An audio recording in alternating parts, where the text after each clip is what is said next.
Guys, all right, we have a huge show tonight. My co-host Ryan could not make it, so we've got actually 3 guests tonight from GoingFor2.com to join us.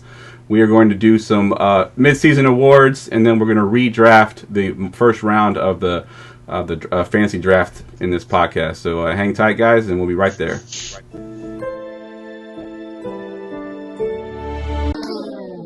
Fantasy football, you dealing with the best. Keep it hype, authentic, this ain't nothing like the rest. With the Armchair Fantasy Show podcast, give advice for all the listeners to improve your stats. Yeah, we live on GoingFor2.com. Tuesdays and Fridays, this is what you want. Talking dynasties and daily drafts, and we just getting started, that ain't even the half. Yeah, so go ahead, tell your friends to join Going for 2, cause no one remembers the extra point. Hey, GoingFor2.com, the Armchair Fantasy Show. What's going on, guys? All right, welcome to episode 114 of the Armchair Fantasy Show. I'm your host, of course, Jeff Lambert. You can follow me on Twitter at JeffLambert77. We are here every Tuesday and Friday nights on Periscope, YouTube, and Facebook Live.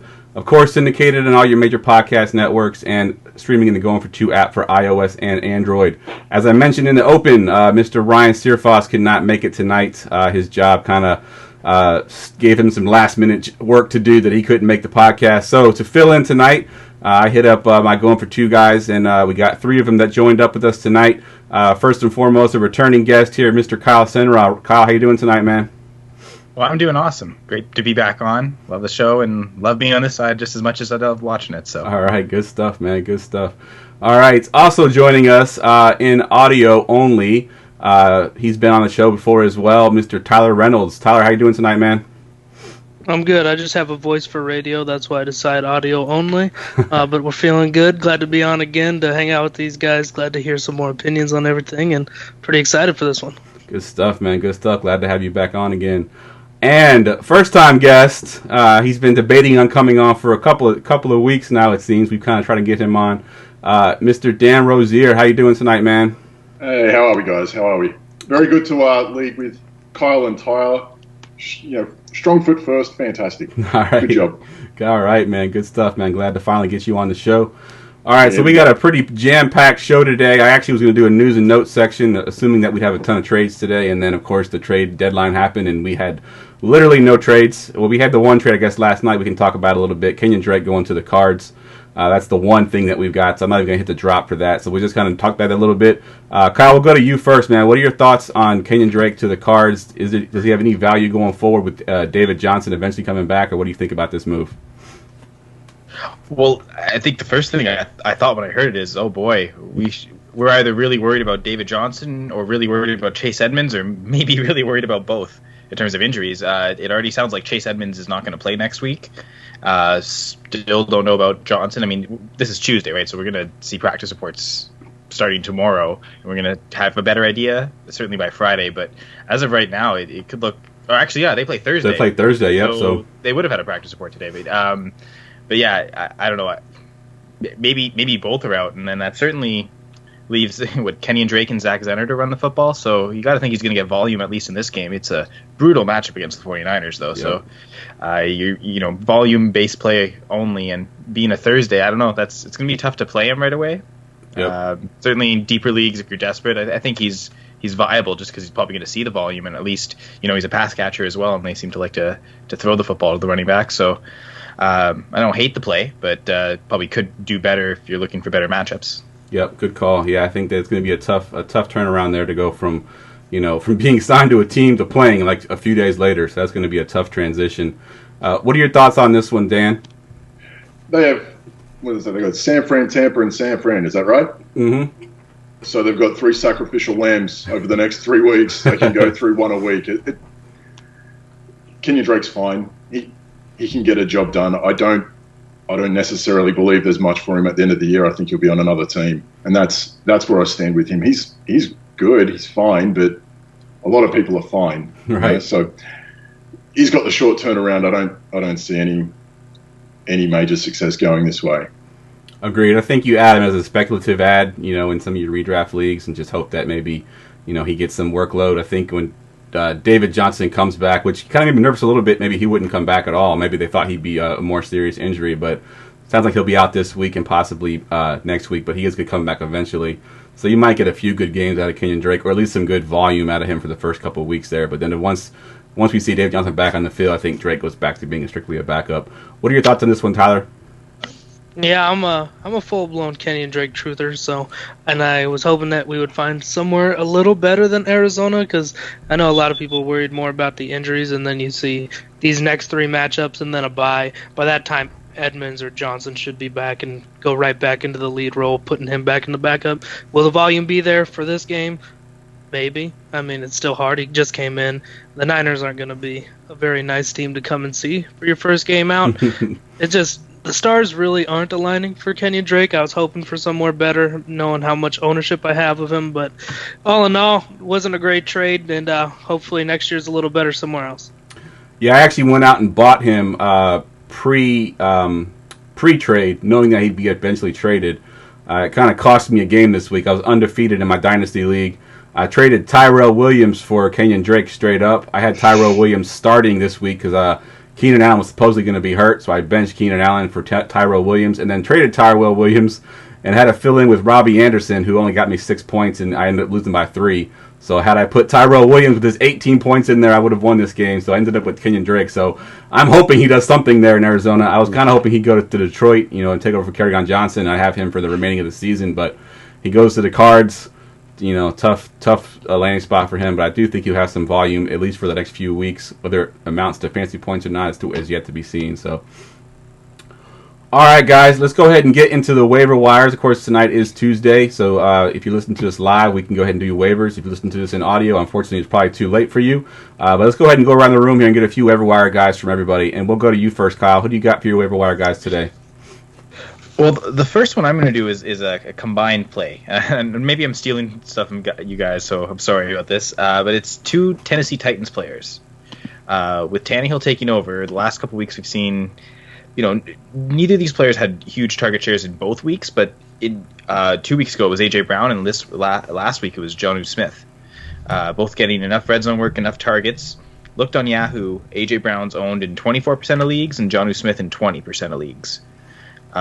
So on top of being at GoingFor2, I'm also at full press coverage, and today we released our ad drop article by Gavin Frick, and he had Jonnu Smith actually as his number 1 ad this week because, especially at tight end, if you really need one and you really need to stream over these next couple weeks, he's got some decent matchups, and if Delaney Walker continues to be injured, he's probably going to see a much bigger snap share and target share than he did when there were 3 tight ends kind of splitting the work. So especially, I love the call on Jonnu Smith especially, but I think A.J. Brown also worth picking up. Yeah, agreed. I think both of those guys are definitely they're in for some more volume with Tannehill. I was kind of the mind that Mariota and Tannehill are basically the same quarterback, so it wouldn't matter much for either one of these guys, but it looks like Tannehill he's not afraid to take those risks, where I think Mariota's just trying to not lose the game. He was kind of being very conservative, where at least Tannehill is slinging it around the field, giving his guys a chance to catch the ball. So I think that values up for Corey Davis, A.J. Brown, and Jonnu Smith in that offense. So yeah, I love all those guys as well. All right, let's go to you this time. I was thinking the same thing. What? Go ahead. Tannehill, though. What was that? I was thinking the same thing about Tannehill Mariota being basically a similar quarterback too, and I think you're dead on that Mariota was scared to lose the game, and I think to lose his job. Right. Yep. And I think by doing that, he ain't losing his job, which is kind of ironic. Yep. Let's go to you, Tyler. Who are your guys for your waiver wire this week? So my first guy, it's kind of a homer pick, my bad guys, but I'm going to go with Deontay Johnson to start. I looked, and he's only owned in 11% of Yahoo leagues. Wow. And that, to me, is insane. He is a wide receiver, too. He has definitely much more connection with Mason Rudolph than he does with Duck Hodges. I mean, I loved the whole Duck story. That was sick, but Mason is definitely the guy that should be there right now. He looks for Deontay with Juju being covered, and I think he's an explosive play away all the time. Another guy I also like is the target share I've been seeing lately for Danny Amendola has been pretty wild for me as well. Also only owned in 11% of leagues. I think he's seen 12 targets over the last 2 games. Definitely somebody to come in and fill in your flex spot if you have a bunch of buys or anything. Those are 2 guys that I really see. And a position that's pretty important, only owned in 28% of leagues. Chris Herndon is going to become available. We're looking at this Week 9 return. If you're low on tight end and then like a tight end premium or just don't really have any good tight ends because they're kind of all over the place, I also would recommend a guy like Chris Herndon to come in and sneak into there and be I don't know if he's a tight end one, but I think he can definitely do the job and have those weeks of tight end one play for sure. Yeah, I agree. I think we've seen in the past that Herndon can actually get it done, in the right situation. So yeah, I agree. I think he's definitely a good ad and probably under the radar too because we haven't seen too much of him this year, if anything at all. I don't think he's even played yet, right? This will be his first week back. Will be his first week back, and that's people 28% still own him, waiting for this stash move. But 72% of people haven't. Hopefully they go out, and if their tight ends are slim, go out and pick up a guy like Chris Herndon. Yep, good call. All right, Dan, let's go to you. Who do you got for your guys this week? Yeah, thanks, Tyler, for the Deontay Johnson snipe. I'm all about that life as well this week, it seems. He is something else at this point. He's doing really well. I'm going to go along the lines of the tight end as well. Dallas Goedert from Philly, 32% in ESPN. I think he's starting to work in alongside Zach Ertz. I don't like the narrative of him taking his job. That's just not happening. But he's going to get his work, and he's finding that work in that red zone area. So I'm all about that at the moment. I think he's someone when it starts to get going, he's going to get going with them too. And you look at it as well. They get Chicago, New England, Seattle, Miami over the next month. He's not going to be the primary focus, so he might work his way into a little bit more. And if I can, one more, I'm going to swing on this one. Derek Carr, it's laughable sometimes. I'm sorry, but 21% on ESPN. He's only had one touchdown in 2 games. It's 2 or 3 from him. He's safe at this point. He doesn't turn it over that much unless he's, diving for a goal line. And, the schedule's mad. It's not bad. It's Detroit, Cincinnati. He gets them coming up. And, the Chargers and Jets, they have their problems. They could capitulate at this point. So I kind of like him. Tyrell Williams, you see the difference when he's around.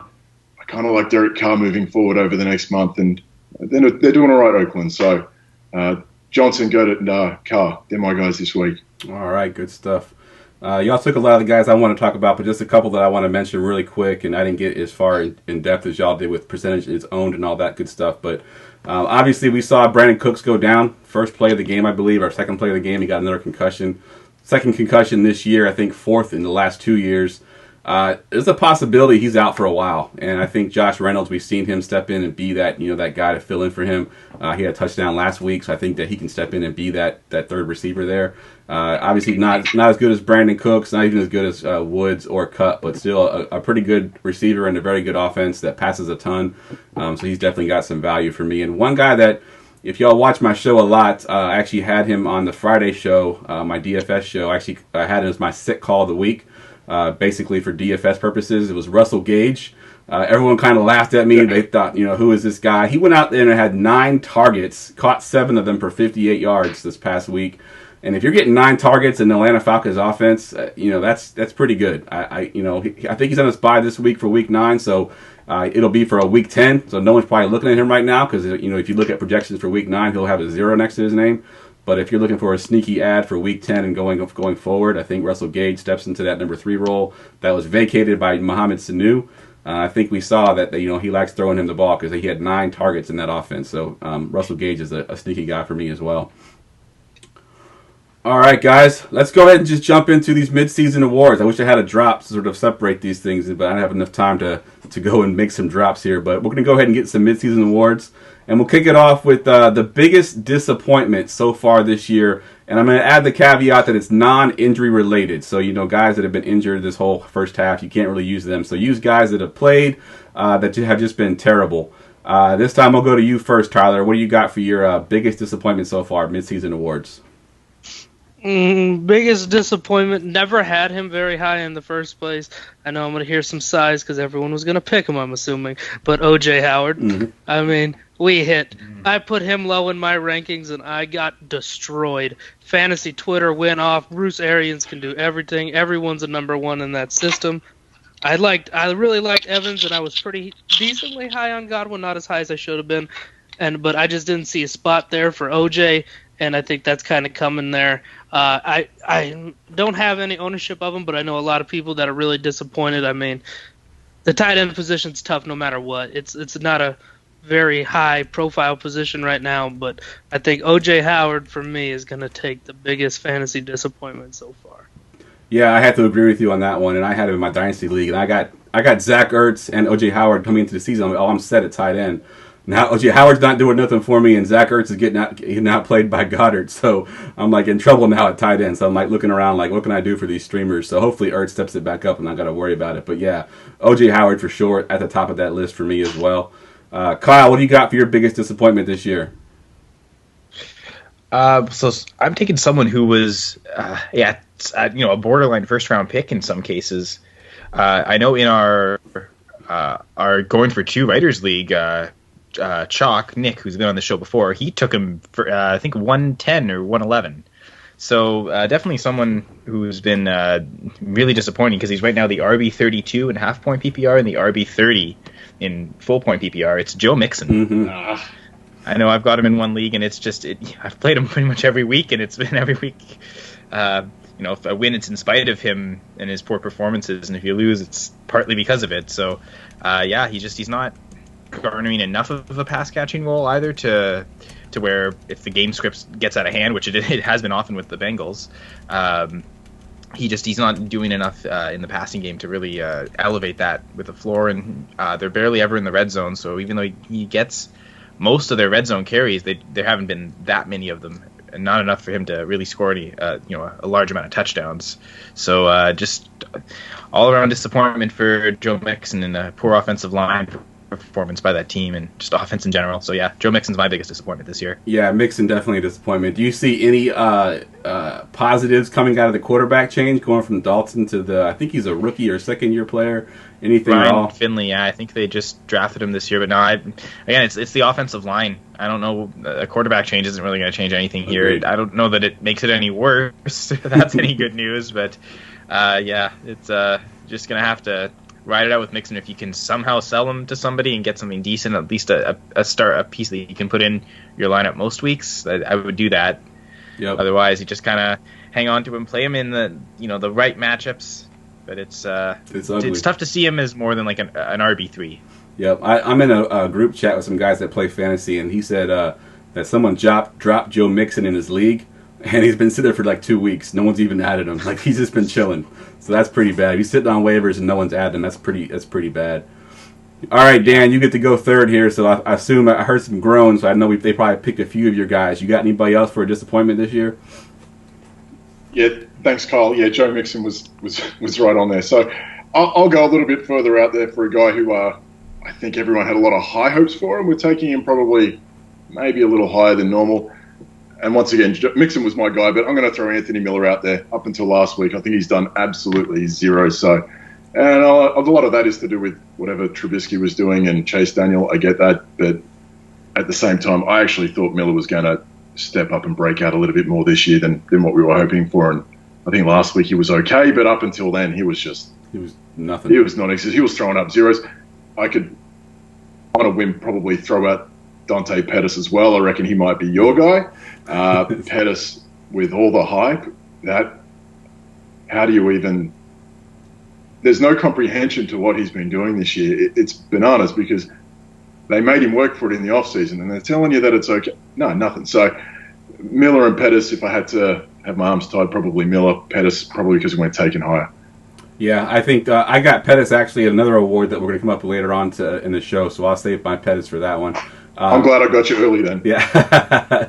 My biggest disappointment, and he hasn't been terrible, not as bad as some of the guys y'all talked about already, but for where you drafted him and what you wanted from him, you're not getting it, and that's Mr. OBJ, Odell Beckham Jr. He has not been the receiver that we thought he was going to be with Baker Mayfield. We thought this was a match made in heaven. Everyone had the Browns going to the Super Bowl. This was going to be the greatest thing since sliced bread, and it has been everything but that. I think that they're trying to get OBJ the ball somehow, some way. I mean, even one game they had him return punts, and he fumbled the ball. So, I mean, they're trying to give him the ball somehow, some way. It's just not working out right now. I think eventually this might be a good situation for OBJ, but for right now, if you drafted him in the first round or even in the early second round, you're not happy with OBJ right now for sure. At what point does Todd Monken take over? Because that's got to be the next step, right? Yep, I think you're right. I think it's funny because I think last year when Kitchens took over, I think he felt like he had nothing to lose. He was very aggressive. He said, you know what, I'm the interim head coach. I can do whatever I want. I can't be much worse than what we already were. And they were good. And then this year with all the hype and all the, they're going to be the best team since sliced bread, this and that, I think the pressure got to him, and now he's gone conservative to the point where he's like, I don't want to mess this up. I think, going to a different coordinator might be a situation that they need to do there just to kind of spice it up a little bit. So, yeah, I agree 100%.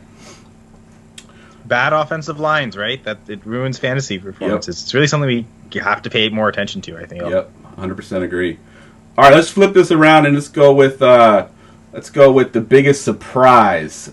Someone that wasn't being drafted that high that's kind of blown up. Now I'm going to go with just drafted guys at this point. We're going to say the waiver wire for another award that we're going to have here. So guys that were drafted, we'll go to you first, Tyler. What do you got for your biggest surprise this year? Biggest surprise, just from where he was drafted to me, I saw a lot of fourth round, and I think we change it up a little bit now to make it first round. I think it's Aaron Jones, just to be honest. I've never been an Aaron Jones truther, so when I saw this is what hits me as a surprise. I always thought that Green Bay's always going to pass the ball. Aaron Rodgers loves to pass the ball, but the way that they're getting him involved in the running and passing game coming as a huge surprise to me. I think he's like RB3 on the season right now in full PPR. He's having a monster year. One that I can admit that I was a little bit wrong on, which kind of stinks because I like Jamal Williams too. But the way that Aaron Jones is playing, he's playing definitely with a little bit of a chip on his shoulder, and I think he's a big reason why Green Bay's had the success they had this year. And like Kyle said, I mean, Green Bay come out with a good old line. You got to take that you got to take that a little bit more serious when you're drafting these players, and I think so. Aaron Jones is going to go as my biggest surprise so far. Yep, good call. I like that call. My wife's a Packers fan, and she doesn't know a whole lot about football, but I know the night we're watching the game, and Bakhtiari, their offensive lineman, went out for a few plays, and even my wife knows that was a big deal. She's like, oh man, we can't lose Bakhtiari. Luckily, he came back a few plays later, and they were fine, but the offensive line there for Green Bay's been playing amazing. Aaron Jones has been playing amazing as well. I think he leads their team in both receiving yards and rushing yards, which is crazy to think that he's doing both of them there with that passing offense and those receivers, which is insane. But yeah, he's been a monster. He's on my list as well as biggest surprise. All right, Kyle, let's go to you. Actually, you know what, Dan, let's go to you next because I don't want you to get all your guys taken from you. Let's go to you second here. What you got for your biggest surprise? Yeah, the biggest surprise that I had was a guy that wasn't drafted, but for someone who was drafted, I'm going to say John Brown. He's been pleasantly surprising. He does fit with what Buffalo and Josh Allen is doing. I think it's a great fit, and I think as the season gets on, it's going to kick over a little bit more. He was probably going, around the 10th, 11th round in redraft as what, and in Dynasty, he's not really looked at as much anymore anyway, but I think when he went there, like I'm someone that has him rostered in a few places, and I was, you'd like to have seen him in San Fran with Garoppolo or something, or even Seattle with Russell Wilson, opposite Metcalf and Lockett. That would have been even better, but he's gone to Buffalo, and he's been fantastic. He's returning about 15 a week in PPR, so you can't ask much more from that from a guy who might have been bench fodder. He might have been dropped in a few leagues, and he's just sitting there. I think he's been fantastic, and he was great in Baltimore last year up until Jackson took over. The change in philosophy that they had, and with Flacco, he was doing really well. So it's great to see him with Josh Allen doing really well this year. Yeah, I agree. I think that he was a surprise, and I think he dropped in drafts because of that Lamar Jackson, taking over that offense, and John Brown fell off the map again, and people kind of forgot about him. But, Flacco was one of those quarterbacks that's just going to throw it as far as he can throw it, and you go catch it, John Brown. He did that a lot in those first few weeks. And Josh Allen's a lot like that as well. I mean, he's not a very accurate quarterback, but he can throw the hell out of that ball. And basically, John Brown's fast enough to get underneath it. Just go as deep as you can go, and I'm going to toss it to you. And that's kind of worked out there very well for that Buffalo offense. So, very good one with John Brown. All right, Kyle, what you got for your biggest surprise? It's funny because as Tyler was saying he was a 4th-round pick, and now he's top 5 at his position. I actually thought he was talking about Chris Godwin, but it's funny how the same applies to Aaron Jones, but it's true with Godwin. He's and his target share isn't enormous, only 63 on the season. Pales in comparison to someone like Michael Thomas, who's had 89. Granted, there's a bye week in there for Godwin, so it's a little more skewed than it should be, but still, it's been real good efficiency. I think he's tied for the lead among receivers anyway in receiving touchdowns. I was looking at the wrong one there. Godwin. Yeah, 6. No, he is. Yeah, league leading receiving yards. I think he's up there in receiving yards. I think he's third or fourth. Yeah, so the numbers have been there for him even without a large target share. So, and again, 4th round pick, performing as a 3rd overall wide receiver right now. Yep. That's pretty solid. Yep, and actually coming into this week, he was number 2 overall, but then Kupp had that humongous game that kind of knocked him down to 3rd. He's on a bye this week, so he didn't get any points, so obviously he got passed, but I think if you went and looked at points per game, I think it's still Godwin at number 2, so yeah, it's a great call. I like Godwin as well. And as a Mike Evans owner, I'm not loving it too much because he takes my guys' touchdowns away, but, they're both been very good in fantasy this year. Well, I wonder if that's even the most surprising thing, because Mike Evans right now is wide receiver 6, and that's super skewed with the up and down performances. But to have 2 top 6 receivers on the same team, that's in itself really surprising. Insane. Yep, insane. All right, I got 2 guys on my list that I just want to mention real quick, and there were a few guys mentioned in the chat as well. Kyle Scott mentioned Cooper Kupp and Josh Jacobs. I think both of those are also pretty big surprises. Everyone thought Cooper Kupp was coming back too soon from his injury. Including myself. I even had a guy on over the summer that's has a doctorate degree, and he's a medical specialist, and said that Cooper Kupp was coming back too soon and not to draft him, and I didn't, and now I'm regretting that because he's going bonkers there. Josh Jacobs, I think, was kind of touted as a good running back, but not as good as he's been. I think he's been better than expected. So yeah, both those are surprises as well. The 2 that I have, one of them's a quarterback. It's Lamar Jackson. I had him ranked in my top 10, but a lot of people did not have him ranked in the top 10. People didn't think he could throw the ball well enough to be a top quarterback. And I think currently, at least in my league, with my scoring, he is the number 3 quarterback overall right now behind Watson, and I believe Wilson is number 2. So I think he's number 3 overall. I don't think no one saw that coming. He has the potential to be the number 1 overall. Once the season's all said and done, when he gets his running ability going, he's on pace for over 1,000 yards rushing. And passing over 3,000 yards. So I think Lamar Jackson's a big surprise. And the other guy is just borderline drafted. I don't know if he went undrafted in a lot of leagues, but I know my leagues were pretty deep. So this guy did go drafted in my leagues, and that's DJ Chark. I think everyone kind of expected it to be D.D. Westbrook. Some people said it would be Marcus Lee coming back from injury would take over his number 1 spot. They still had Keelan Cole there. This and that. And this guy, DJ Chark, who was a rookie the year before, is in the 2nd year now. No one kind of thought about him being this big play receiver. And in steps Minshew, and all of a sudden, DJ Chark and Minshew connection has become a big thing right now in fantasy football. So DJ Chark is one that has kind of surprised me as well. I did not see that one coming at all. All right, the next one we got on the list here. Let's give away your personal biggest miss. So a guy that you were talking about in this off season that you thought was going to be the next greatest thing to slice bread, and then didn't pan out for you. Dan, we'll go to you first this time. Who is your biggest miss? Yeah, it's funny because we talk about Chris Godwin, Mike Evans. Jameis Winston was my biggest miss. Not necessarily anything that he's done well. What he does well every year. But when you think about a guy who had the potential, and you're looking at, they're going to come in, Arians Leftwich, they're going to come in and clean him up. 20 turnovers in 7 games. 12 intercepts, 8 fumbles. He's still like 9th overall points per game. Like it's crazy in terms of the quarterbacks anyway. So he's still averaging about 20 a game and whatnot. So he's there, but he's going to give you 36 one week and -8 the next. And that is something you were hoping he could get out of his game. And at this point, I think it's fair to say he is what he is, and this is going to keep happening no matter where he goes. So it's a shame. I was kind of on him, and you were hoping that, if you drafted him, in those deeper leagues, you might take him with a Garoppolo. Maybe you're looking for someone who has a safe floor between the two, or whoever it may have been, or you're looking for someone like Lamar Jackson that you could have taken later and hope they boomed with that just in case, and you'd cut one later. But Winston at this point, especially with like how he's missed with OJ Howard too, like you're looking at what they've had, and it's disappointing to see him at this point of his career not steady the ship and not get it done consistently. And that for me, I was kind of on the hope list for me with that. And that's going to pass, I think, now. Yeah, I'm with you on that one too. I had Jameis Winston pretty high as well, especially with that offense, and I included OJ Howard in that offense as well. The one thing I will say, if you're still gonna hold out hope for Jameis Winston, I just looked it up real quick. Carson Palmer's first year under Arians threw 22 interceptions, and then he ended up cleaning it up the following year with only, I think, single digits. Like He's had 20 already, man. Yeah, I know. It's not quite apples to apples because Jameis Winston's just been brutally bad. But if there's any hope at all for Jameis Winston, it is that Carson Palmer had a bad. Well, he actually had a really good statistical year that year, but he did have 22 interceptions. So there's still a slight hope for Jameis Winston. But I think at this point, if you have him, you're not happy at all. So. All right, Tyler, we haven't heard from you in a while. Let's go to you. What was your personal biggest miss this year from the off season until now? Just I thought after a year off of football, come back. He's playing super hard, just nothing's going his way. That's Le'Veon Bell.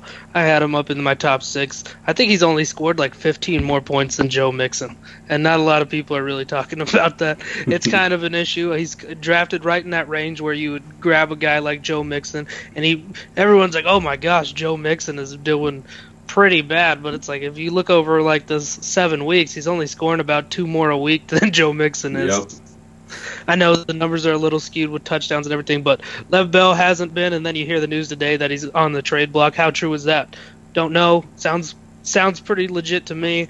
It just didn't work in New York. I mean, should have stayed in Pittsburgh, but that's his fault. You know what I mean? But I just think that was my miss. I've always liked the way Lev Bell played. It just wasn't the right fit there in New York. Yeah, I agree, and I actually went out and traded for Lev Bell in my Dynasty League thinking he's my RB3, so luckily it's not killing me too much.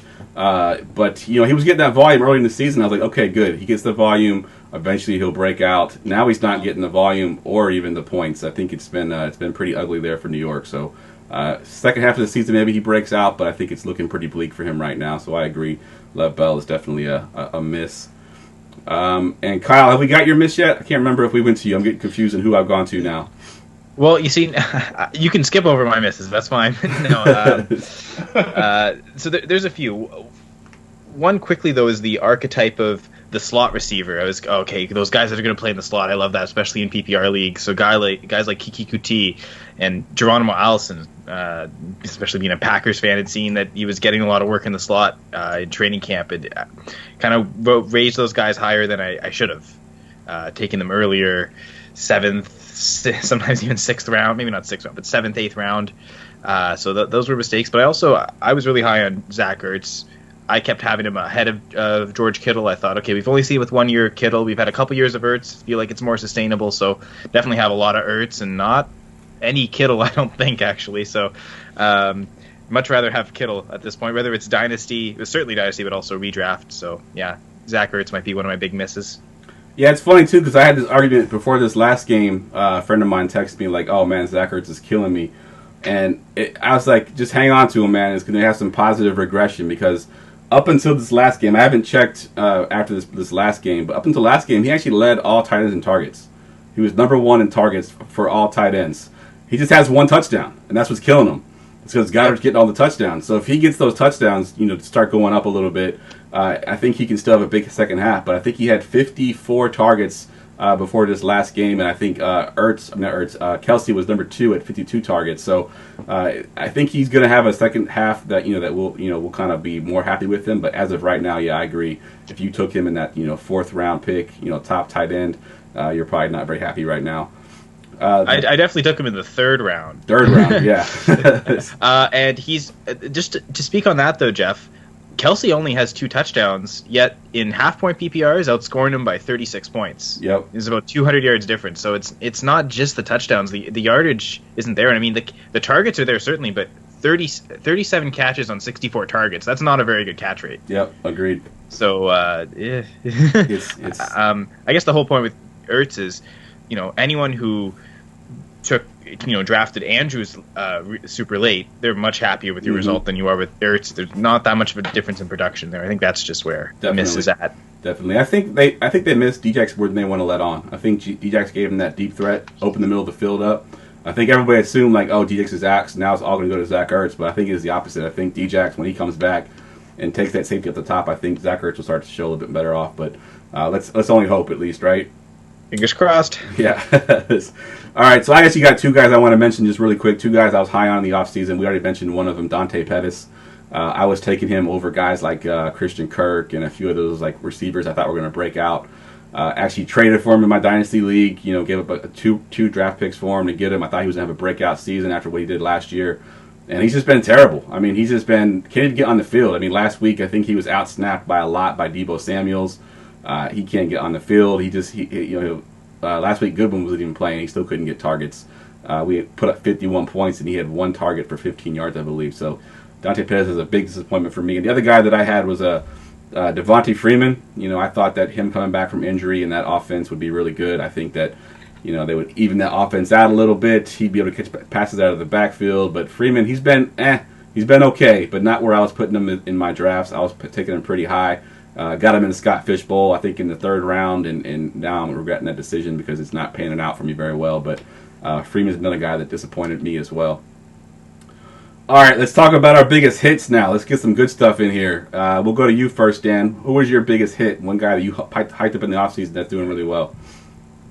I am going to cop a lot for this. I know this. Austin Hooper. It's silly what he's doing this year, but he's been doing it every year consistently. His trajectory is always going up. And if you're catching 2 touchdowns in 2 games from Matt Schaub, you're doing something all right. He's gone from 19, 49, 71 receptions at 52 already. He's looking at over 100 from that guy. He's about 69 yards short of his total yards from last year. He's already surpassed his touchdowns from last year too. Insane. And you look at what they armed him with. They've brought in Dirk Cutter from Tampa, right? And he had the success with O.J. Howard, Cam Brate, if you will. They've brought in Mike Malarkey to be the tight ends coach. You think Delaney Walker. They couldn't have armed him with a better coaching staff going forward. Yep. It's funny because it feels like it's come off the back of maybe some of what Calvin Ridley should have had, but it was already there for Hooper to take off. They set him up to succeed this year, I think, and he shouldn't. Maybe he shouldn't. There are better guys out there, more talented guys, but for some reason it just felt like they were setting him up to succeed, and he is just blowing it out. He's the tight end 1 this year already. Yep, I think that's crazy. Yeah, he's been awesome. He's been amazing. He's been a DFS guy too, for sure. I mean, especially when his price was down real low. If you played him in some good matchups early in the season, like I did, I played him against the Vikings, I think week 1, and he blew up, and he's been blowing up ever since. And his price now is kind of expensive, but for a while there, he was definitely a value on DFS. So yeah, Austin Hooper. 2 touchdowns from Matt Shaw. Yeah. Think about that. That guy, how he still has an arm. How? And he's catching 2 in 2 games. And even if they're garbage time, it doesn't matter. It's fantasy. It all counts. He's available when he's getting to it. Yep, definitely. And that's crazy for me. But definitely. We go. All right, Tyler, let's go to you next. What you got for your biggest hit? Oh, my biggest hit comes from how I always say, volume is king. I say that a lot. I feel like I'm like a broken record with it. And volume is king in my guy, probably the most hated fantasy football player on the planet, Leonard Fournette. Nice. I had him at running back 8, and look who's sitting here nice and pretty at running back 5. Nice. Yeah, he's not flashy. You're not going to get the flash that you're going to get with some of these Christian McCaffrey, Dalvin Cook. You're just not going to get it. If Leonard Fournette has 10 yards of running room and a safety chasing him, the safety's going to catch him every time. But he's going to break off these runs. If this guy can score some touchdowns, he's going to win some leagues. I know, I grabbed him in the 3rd round in every league, and he's coming back as the running back 5 so far in the season. I think I have 80% ownership of him across all leagues because I thought the 3rd round was too good. I thought it was a gift. So I'm kind of reaping the rewards on him a little bit right now. He's getting the volume, and he's weirdly catching passes. Yep. I mean, I think they said he's on pace for 68 catches, which I mean is not great. He's not pulling 110 like Christian McCaffrey might, but he's doing his job the way he's supposed to do it. And in a 3rd round pick, I think he was probably one of the best values that we're going to get in the 3rd round, and he's bringing back definitely a lot of return for me. So I'm going to say Fournette as my biggest hit. Nice. Yeah, I think he's another guy, too, due for some positive regression in the touchdown market. I think his volume is probably second to only Christian McCaffrey in the league right now, and I believe he still has 1 touchdown on the season. So as much as he's touching the ball, that has to come down, has to come up somehow. I mean, he has to get more touchdowns than just 1 touchdown. So I think he's due for a big second half of the season if he can just get in the end zone a few times. If he doesn't get ran down by a defender every week. Yeah, exactly. I think that's 3 weeks in a row that he's caught a big run and they've caught him at the 3-yard line. Yep. We're so close to having just a big play, but it's not happening yet. Yep, definitely. All right, Kyle, what you got for your biggest hit? I think it's actually really fitting that you waited for me at the end for this one, because it's all about the late quarterbacks with me. I was like you, Jeff. I had Lamar Jackson in the top 10. I also had Dak Prescott in the top 10. So I ended up with a lot of them in a lot of leagues, and especially in Superflex, it's really paying off. So it was all about seeing that those two are going a lot later than they should have been. Lamar Jackson for the rushing volume, but also the chance that he would improve, and Dak just because he's been a QB1 every season. He's been a starter every year of his NFL career. It's been low end QB1, always around that QB 8 to 10 range, but especially in Superflex, that's so useful. Having that, especially as a QB2, that's exactly what you need. Yep, 100% agree. I think I was high on Dak as well, and I own him in some leagues. Lamar Jackson, like you mentioned as well, those are two guys that I was high on. The two that I have, I'm going to give one of them, and people that are fans of the show will know this already, but it's a joke going on right now, but I love Chubb, and I love Chubb coming into the season. I actually had him as the 5th running back behind the big 4. I had him behind Zeke, Kamara, Christian McCaffrey, Saquon Barkley, and then in the overall rankings, I only had D-Hop ahead of him, so he was my 6th overall player coming into the season, which I got a lot of flack for, but I was drafting him at the end of the 1st or early 2nd, and pretty much every draft that I could get him in. Nick Chubb, I think, now sits at the RB6. He did have those 2 fumbles this past weekend that kind of hurt me a little bit, but I mean, he's been a monster. I think it's only going to get better for him as the season progresses. They finally realize that, hey, we get this guy the ball and good things happen. So I think they're going to continue to lean on him a little bit going into the second half of the season when it gets colder and the weather gets nasty out there. He'll be a guy going forward that'll still be a good player going forward. So yes, Nick Chubb is my guy. The other one I had is a deep round guy, and he's hurt this week, so I know he's sort of an injury-prone guy, but I was coming into the season saying he was the number one running back in San Francisco this whole season, and that's Matt Breida. I think we saw how good he can actually be when he's healthy. Tevin Coleman had the monster game this past week, but that was after Breida left the game. He had 50 yards before he went out, so he was playing really well as well. But Matt Breida, I think I got him in like the 12th, 13th rounds. In some cases, he went undrafted. So Breida's my other guy that I hit on that I was pumping up in the offseason as well. All right, we're running a little bit long here, so I'm going to cut out some of these that we have. So let's go ahead and just get to the best waiver wire ad that we've had so far this year.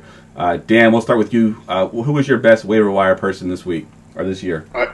For the year so far, I'll tell you what. I think we've touched on Joe Mixon not being great this year. I think, ironically, John Ross must have been someone who nobody was drafting, and John Ross went bananas.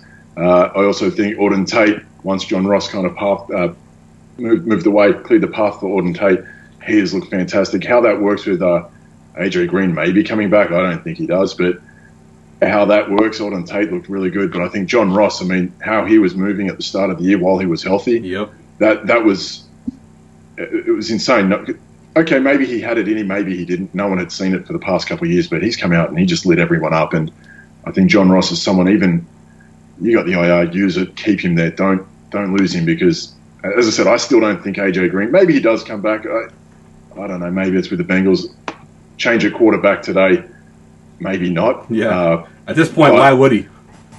Why would you want to come back and maybe risk another injury to lose maybe your last big chance at a decent, either a contract payday or a chip somewhere? So I kind of think that those two guys kind of came out of nowhere, Auden Tate and definitely John Ross, and you'd hold on to him as long as you can. Yep, love it. Good, both good picks.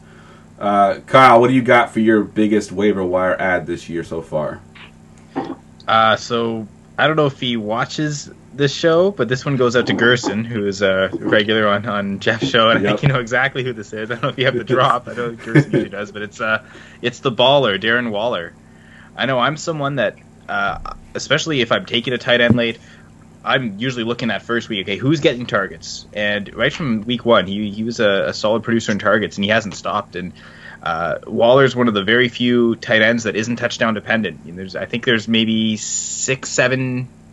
There was Will Dissly, maybe, but not anymore. But I think about 7 tight ends that you can trust week in, week out, and you don't have to stress about them scoring a touchdown to do well. And I mean, Zach Ertz is part of that, so even that's kind of stressful. But Waller's been so consistent, and right now he's the tight end 3 in half-point PPR. And again, only 3 touchdowns, so it's not as if that's where it's coming from. It's the target volume, and he's putting up yards. And again, absolutely free.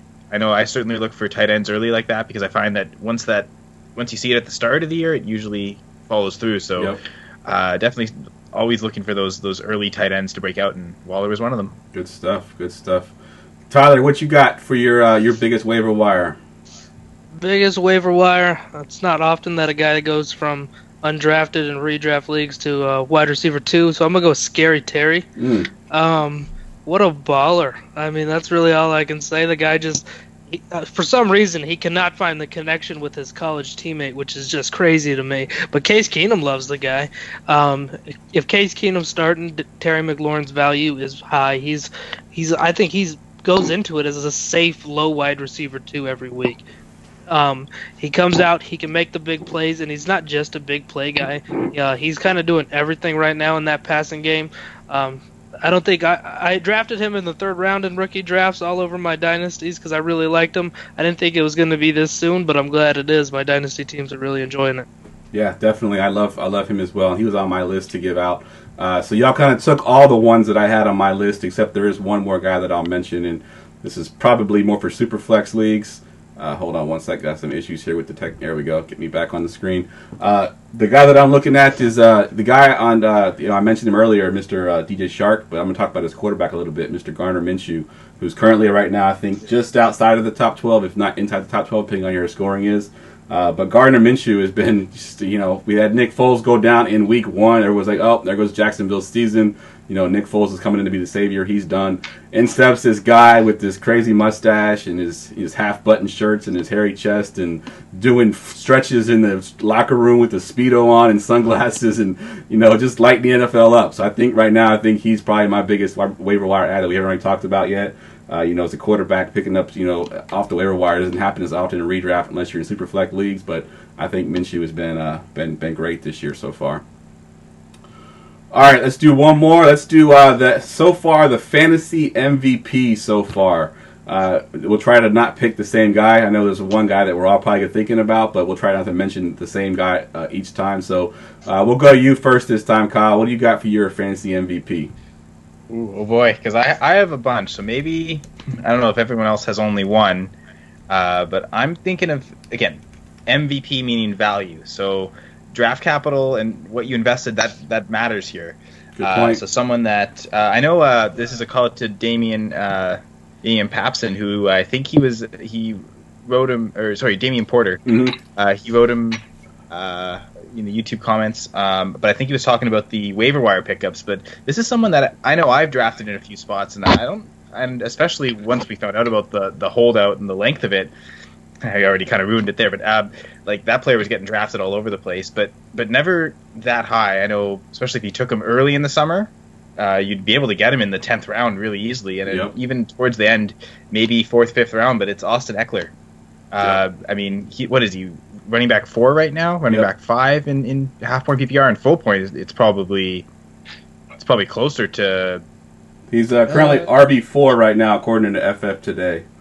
Okay, yeah, 4 for both. I guess the guys ahead of him have been catching a lot of passes too. So yeah, running back 4 for a guy you took, early in the summer in the 10th round. So it's an asterisk MVP. If you drafted early enough, he's your MVP. Late enough, still really good though, doing great. And even with Gordon back, it seems like he's still gonna be a huge part of that passing game. Yep.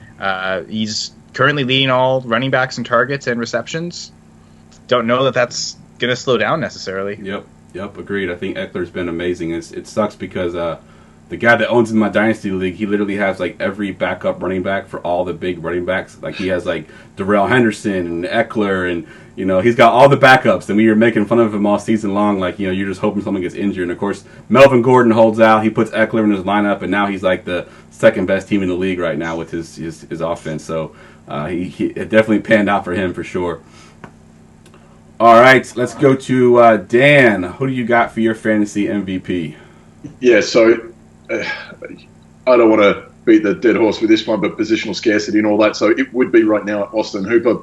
But, well, considering you got him in the 11th round with Sproles, Snead, Peyton Barber, that's money right there. But I kind of think he's still one of the most underappreciated quarterbacks in the league, and I think down the stretch he's going to prove to be worth every cent you pay for him. Russell Wilson. he is gold every day of the week. And you look at those last the playoffs. He gets, who does he get? He gets like Arizona and someone else. Those last, like Carolina and Arizona, the last in the fantasy playoffs. So yeah, Russell Wilson, he's made Tyler Lockett look amazing, and vice versa. He again made Will Dissly look like something, which is bananas. DK Metcalf has probably shone more than what anyone may have expected. I don't really know. Chris Carson's even catching passes now, so I think Russell Wilson's probably the most underappreciated and again undervalued quarterback. He went around the 8th this year. He slipped, which is the first time in years it felt like that guy slipped. And I think when it comes down to that time of year, he's going to win a lot of people, a lot of leagues. And I think going forward, he's got that in front of him for a few more years to come. So for me, I would say Russell Wilson, but Austin Hooper. I had to run with that. Like I don't want to be that guy that talks about Austin Hooper for an hour. But you look at tight ends and you don't really need to rank them per week, and you've either got him or you don't. Exactly. And he's someone that if you've got him, you're winning most games most weeks. So either one of those two. Agreed. I love that. I love that call. I love that call a lot. So yeah, good stuff there. Tyler, let's go to you, man. What you got for your MVP right now? I'm going to go ahead and let you take the most obvious MVP. Well, I'm going to go to the second guy. If you got him in the beginning of the first round and matched him with Michael Thomas, how are you not undefeated? I'm going to go with Dalvin Cook. Nice. This guy's averaging almost 140 yards a game, 9 touchdowns, and you got him 10 spots after probably the best fantasy player in the league right now, Christian McCaffrey. You got him 10 spots behind. I mean, it's so close in points between them two. I know it's obviously skewed with the bye week and everything, and Christian McCaffrey's running away, but 9 touchdowns, almost 140 yards a game. He's almost a lock for a touchdown every week. He is probably, I was a little low on him because of the injury history, but the dude's a baller. He just plays hard every week. He makes plays that I'm always like, oh, he's stopped there, and then he's making the plays. He's elusive. He's fast. He's a big boy. He's powerful. I just think he can do it all, and getting him 10 spots later than a guy like Christian McCaffrey, you match him with like a top-tier wide receiver right there, you're probably in the driver's seat. So I'm going to go with Dalvin Cook as my MVP so far. All right, good stuff. And I'll just be left with the obvious one. You mentioned Mr. Christian McCaffrey, of course, leading the league right now in pretty much every category. He's on pace for like a ridiculous amount of total yards. Even last week when he had a tough matchup versus my 49ers, he still had a really good fantasy week. He had like 25 points. He's just doing it all, and Panthers are just giving the ball in every situation. I think he plays like 98% of snaps. I saw a stat that he's played more snaps than some NFL starting quarterbacks that have not missed a game. There's been a few times where they've been off the field for different like wildcat packages. So he's actually playing more than some quarterbacks are right now, which is insane to think. He just does not come off the field. I mean, I'm surprised he's not playing defense too. It's just amazing what this guy's doing. And if he stays healthy and stays on pace for this, he might break records for fantasy football. So Christian McCaffrey is my guy, and he's kind of the obvious one. You took him number 1 overall, but I think even what you expected from him, I think you still got a little bit more than that. All right, guys, we are running long. We've actually haven't taken a commercial break yet, and we're already at the hour mark. So when we get back, we're going to redraft the first round of a redraft PPR league. So hang tight. Quick commercial break, guys. We'll be right back. In the unpredictable world of fantasy sports, when all hope seems lost and chaos and confusion rule, one hero will rise.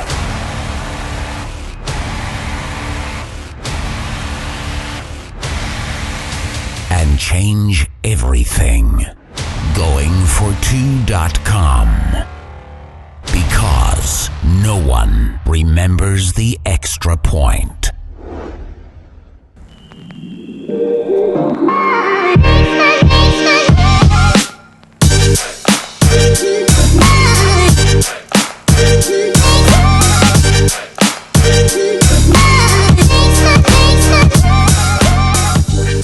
All right, guys, welcome back. I'm here with Dan, Kyle, and Tyler from GoingFor2.com.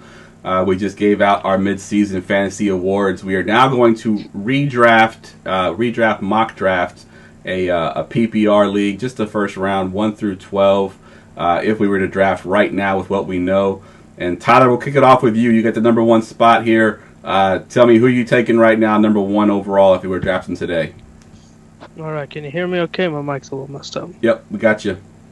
Okay.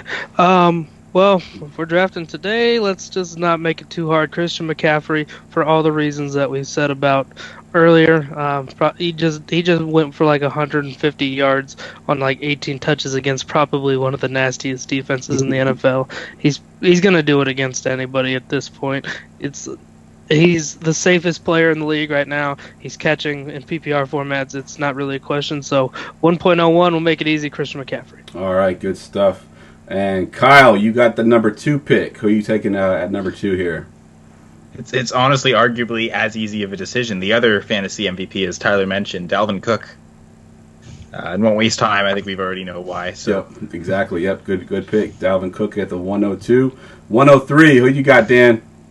I mean, if that's not very fair because they would have been 1 and 2 for me as well. But yeah, I'm going to swing with this one too. I still think, as good as Fournette's been, I still think we still haven't seen the best out of Ezekiel Elliott this year.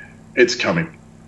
It's coming. It still feels like every year he doesn't score enough. When they get close, Prescott snipes him, but I think it's coming. I think he's going to have a big second half of the year, and it feels like it's been maybe his quietest year, but he's still plugging away. So I think that would be the no-brainer for me. Good stuff. I like it. All right, I'm going to go with the guy that you mentioned that is getting that ton of volume and just needs that touchdown regression, and that's going to be Mr. Leonard Fournette at the 104.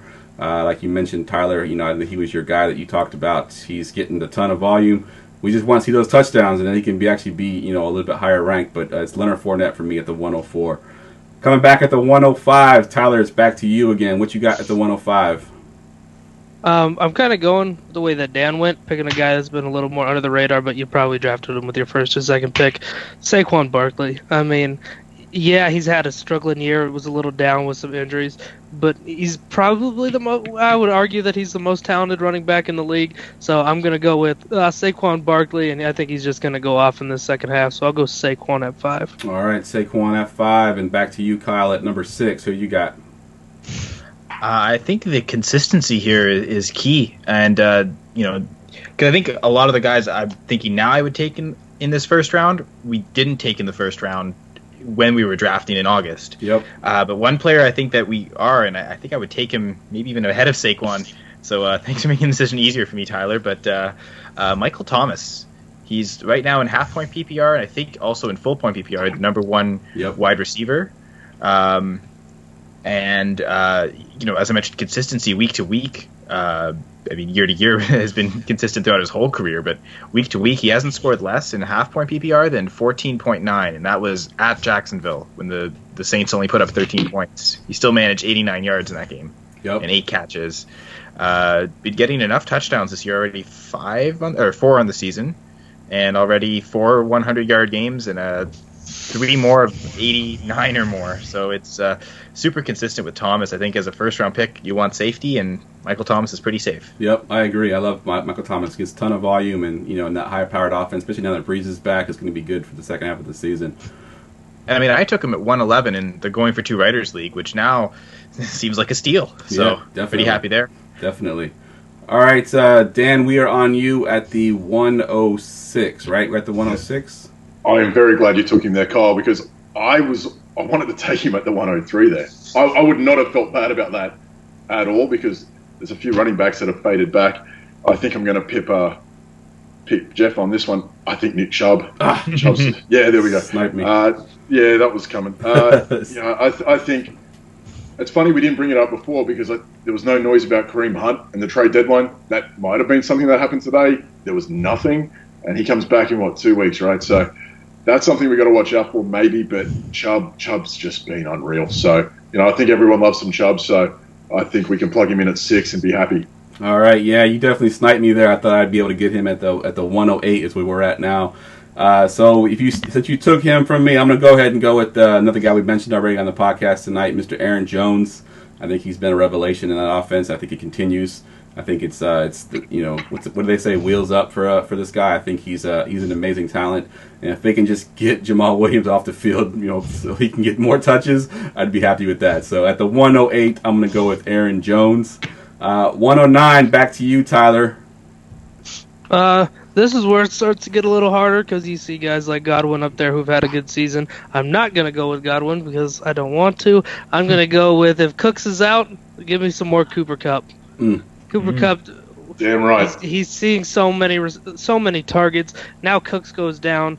I just think it goes up and up from here. He had a monster game on Sunday. He's sitting at wide receiver 2. But what I really want to say here is I think this should show why running backs matter. The top 5 running backs would be the top 6 overall players if you're going running back, wide receiver. Running backs do matter. That's why they're going so early in this midseason thing. They matter, but at this point, it's time to go Cooper Kupp and get that consistency. Has it going on with Goff, and he's always going to get those targets in a high-powered offense still, even with a slower Gurley. So I'll go Cooper Kupp. Yeah, I agree. I think it was crazy coming into the season how everybody had Brandon Cooks and Robert Woods ranked so much higher than Cooper Kupp. I'm like, if you think Cooper Kupp is healthy, which I didn't, but if you do think he was healthy coming into the season, he's the one you want to own because he had the chemistry with Goff this whole rookie season and then beyond. So yeah, I agree. I think Kupp is a great pick there. All right, Kyle. Players are recovering from ACLs quicker than they do the mono these days. Yeah, I'm not even joking. It's true. Cooper Kupp is all over it this year, man. He is unreal, and I'd have taken him in 2 as well. He has been sensational. Agreed. He's been awesome. All right, Kyle, let's go to you. What do you got for your one? What are we at? 109 or 110? We're at 110. Yeah. 110. So, I mean, going into this year, there were really 4 running backs at the very top that people were taking, and this guy's arguably been the most disappointing. Right now, he is running back 16. He's also missed one full game, and he didn't play much of the 1 week before that. So, if Calvin Kamara wasn't injured, he probably would be in the RB1 range right now. So I think, going forward, he should be fine coming back from this injury. You get the bye week to rest. So I think having him, knowing that he's produced well enough, even though he's only scored 2 touchdowns, which a bit disappointing for him because throughout his career last year it was a touchdown machine. I think he ended up with 13, or no, he ended up with like 18 touchdowns last year. Yeah, he was a touchdown machine last year. He definitely was. So that's been disappointing, but the fact that he's still sustaining it with a lot of catches and enough yards, I would go Alvin Kamara here again. All right, good stuff. Going to you, Dan. Don't snipe me again. You're at the 111. No, I won't do the Patriots. I think DeAndre Hopkins is still special, and I think it's, again, like Elliott, it's coming. So, and that's crazy because it feels like he also has not had this massive year like it feels like he should. 140 odd points. I think he's a special talent, and I think he's gonna kick off at the right end of the year. So, if you've got him, you'd be very happy. It was weird. There was some things around about maybe he was going to be moved this week. Why? He's just that damn good. So, I'd take Hopkins every day, and it's not even, if it wasn't Thomas, Kupp, Hopkins is there. So, yep, agreed. That'd be my guy. Yeah, one of the awards that we skipped over that we didn't have time to get to was the sort of the bounce back award. First half busts, second half booms, and I was going to have DeAndre Hopkins as mine. I think he has a better second half than he did first half. I think he kind of gets that value back that we hope that we see. That he's had it consistently all his whole career, so no reason to think that Hopkins can't bounce back. All right, and the guy I thought you might snipe for me that we've kind of already talked about, I think Tyler mentioned him at his pick, and that's Mr. Chris Godwin. He's just been a beast in that offense. I mean, I think he's become the go-to receiver there. He's kind of the 1A to Mike Evans' 1B. Godwin right now is ranked number 3 overall in total fantasy points, but he's ranked number 2 overall in points per game. He's just been a monster. I think Godwin is my pick to wrap up the 112 in our first round redraft mock. So good stuff, guys. Appreciate that. We were going to do a question and answer session, but unfortunately we don't have much time to do that, so we're just going to jump right into the Forgotten Fantasy Player. Get ready for GoingFor2.com's Forgotten Fantasy Player of the Week. All right, Dan, since you are the newbie on the show, we're going to go to you first and get your Forgotten Fantasy Player. What do you got for me? I'm going to throw a caveat in there because if you haven't noticed, I'm not from around here, and the NFL was something I found very late in my life, which sounds crazy, but you get one game a year back home, and that was probably the Super Bowl, and it was probably a kicker talking you through it. So you have to understand that my depth at this compared to you guys isn't there. But the guy that I first watched and went, damn, he is unreal, and and I think if he was playing now, he would be crushing everyone still. Matt Forte, he's my guy, and I wish he was still playing. You look at what he did, outside of those final 2 seasons, which weren't great. Think of how the game's played now. Never had fewer than 58 targets in a season. That's crazy. 2014, 130 targets, 102 receptions, 808 yards, 4 touchdowns receiving alone, just about 9,800 rushing yards in 10 seasons, and just about 4,700 yards receiving, 75 touchdowns in that time. I remember watching him the first time, and I'm not even a Bears guy, I'm a Giants guy, which makes that draft pick taking Elliott over Barkley just silly.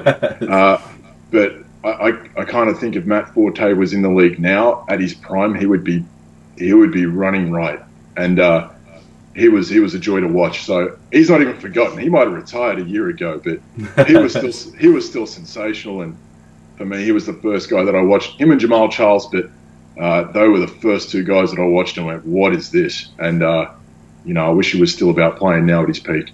Agreed. Yeah, I think Forte is one of those guys that, yes, he just retired maybe a year or 2 ago, but even when he was playing, he wasn't really like... No one knew about it. Yeah, exactly. He always slipped in drafts. You could always get him a little bit lower than what he should have been drafted at. Late second special. He was there every time, and he produced like an RB5. Yep. Every time. He was just... And he did it with like a really cool team around him, right? Like they had Marshall and Jeffrey, and Cutler was something fun to watch, but like... Yep. That Matt Forte, and I'm sorry to the Packers guy in here. I really, really am sorry about that. But Matt Forte, when I first watched him, I went, "Oh man, he's a different breed, that fella." And yep, and he did it in a time where it wasn't as prevalent with the catching and the passes out of the backfield. I mean, I know it was just starting to get there. Man. Yeah, he kind of like kicked that off a little bit, where he's doing a little bit of everything. It's insane. 102 receptions. No one talk about McCaffrey and what Barkley did last year. Yep. This is what 4 or 5 years ago, and it's forgotten already. It's insane how quickly people have moved on from how talented he was and how productive he actually was too. So you probably shouldn't have went to the Jets, but hey, who should have? All right, good stuff. Let's go to you, Kyle. Who do you got for your forgotten fantasy player? Okay, well, I wonder... Well, first off, I was going to say I almost changed last minute because in our redraft for this redo of the 2019 draft, none of us had Julio Jones in the first round, yet he's the wide receiver 4. Yeah. So maybe we forgot him there. Because it's Austin Hooper season, mate. That's what's going on. We're all on the Austin Hooper bandwagon. We're all cooking with it. You got to... I'm just going to title... Julio Jones fella, man. This podcast is going to be titled Austin Hooper. But I also don't know if what I'm doing is actually legal because I'm pretty sure this player played before fantasy football existed. The year was 1935. Oh my goodness! The Packers drafted this track star athlete who turned out to be an amazing receiver, so fast, by the name of Don Hutson. Nice. And one of the things Don Hutson did that I argue that he's maybe the most important player to ever play the football because a lot of the innovations came from coaches. Hudson and the Packers quarterback at the time, they invented the route tree that we know today, and it's almost identical. Like every type of route that we existed, the slant routes, doing seam routes, because before then, most teams if we're going to risk the pass, you might as well throw it deep every time. But then they found ways. Okay, you're super fast. Yeah, you can run in a straight line amazingly, but let's find ways to use your speed better. So as a rookie in 1935, he led the league in receiving touchdowns with 6, which is crazy. That's what led the league. That's, again, 1935. In his 11-year career, in 9 times he led the league in receiving yards, or in receiving touchdowns, 8 times in receiving yards, 8 times he led the league in receptions, and in 7 instances he led the league in total touchdowns, not just receiving, but receiving and rushing combined. His 1942 season, if fantasy football existed and you had him in 1942, you'd have won the league. He had a 1,000-yard season receiving, which I think that may have been the first one or among the first. 17 receiving touchdowns, which was a record that stood for over 40 years. It was the Dan Reno Dolphins. I can't remember his name. One of the receivers on the Dolphins. He's the one who eventually broke that record. But 17 receiving touchdowns. I remember looking it up. And the next highest receiver had 8, so not even half. Wow. He was just so much better of a receiver than anyone, and consistent year to year. Big play threat, and again, always scoring. So Don Hutson, I think, should be considered among the greatest receivers of all time. He should be right up there with Jerry Rice and Randy Moss in my eyes. So Don Hutson's the forgotten fantasy player for me. That's going way, way back. You get the record for going back the farthest, I think. I think that's definitely the farthest back we've ever gone on a fantasy forgotten player. So good stuff there. All right, Tyler, bring us home. What do you got for your forgotten fantasy player? That was so much information by Kyler, so I'm impressed. But now I got to go with another guy who kind of had his run-in with the Packers, so I'm going to go with the Minnesota Vikings. I'm going with only his seasons as a Minnesota Vikings. I'm going to go with Minnesota Viking Percy Harvin. Oh. If you go from that 2009 to the 2012 when he was drafted, Percy Harvin was pretty gross. If you look at his 2011 season, the guy had over 1,300 yards and 8 touchdowns. And then he decided, hey, I'm going to be done with my rookie contract here, go over to Seattle, and that's where it all fell apart. And I think he only showed up in maybe 20 games out of there until 2016. But that 2009 to 2012 Percy Harvin, he was a guy you would always get late because you just never really knew. That's not really late, but you got him in like mid-rounds, and he'd always kind of show up and put up a bunch of numbers. And everything he did was big play. Everything he did was 20 yards, it seemed like. And Percy Harvin, he was elusive. And I just you don't really hear much about Percy Harvin anymore. That's true. Yeah, he did. He went out to Seattle and kind of just died. I know he had some injury history. I think he had the migraine headaches too that he was constantly dealing with that would put him out of games.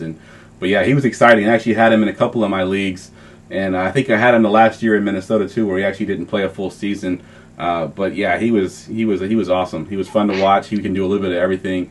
He was definitely one of those guys that if he had a long career, could be one of the top receivers right now in the NFL. But unfortunately, his career was cut short by injuries. So good one there, guys. All right, that wraps up the show, guys. Let's just go around the room really quick, and we'll give our Twitter handles where we can follow you all and what y'all are working on currently. We'll start with you, Dan, since you're the newbie here. Give us your Twitter handle and what you do for GoingFor2.com. I write for GoingFor2.com. I write the game plan for the week.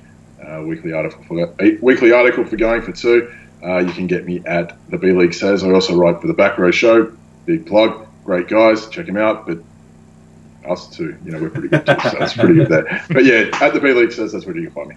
Good stuff. Yeah, guys, check out that article too, the game plan. I know me and Dan kind of brainstormed over the summer trying to figure out how to get his articles a little bit shorter. He's writing these 2,000-word articles in a week, and we came up with this game plan thing. It's pretty cool. It's like he's got routes basically for each type of player. Comeback routes, or for the player you forgot about. He's kind of coming back this week, and slant routes, guys that are sort of on the rise. It's a pretty cool format, I think, and I think definitely if you haven't looked at it yet, check it out. It's called The Game Plan. He does one every week. Check out the last one if you want. Week 8 is out. I believe you should have Week 9's up here pretty soon, right, Dan? Yep. He's like, yep. All right, Kyle, let's go to you. Where can we follow you at, and what you working on? Well, I'm working on a lot of articles that also get to that 2,000-word mark, so I feel you, Dan. There's so much I want to say. I was punching around 4,500 a week, and that was just for us. It was not great. Not great. But yeah, so you can find me on Twitter at Nyama_KS. That's NYAMA_KS. So yeah, I write for GoingFor2. Right now I just do the one weekly article for Yahoo DFS. I have a few different sections there.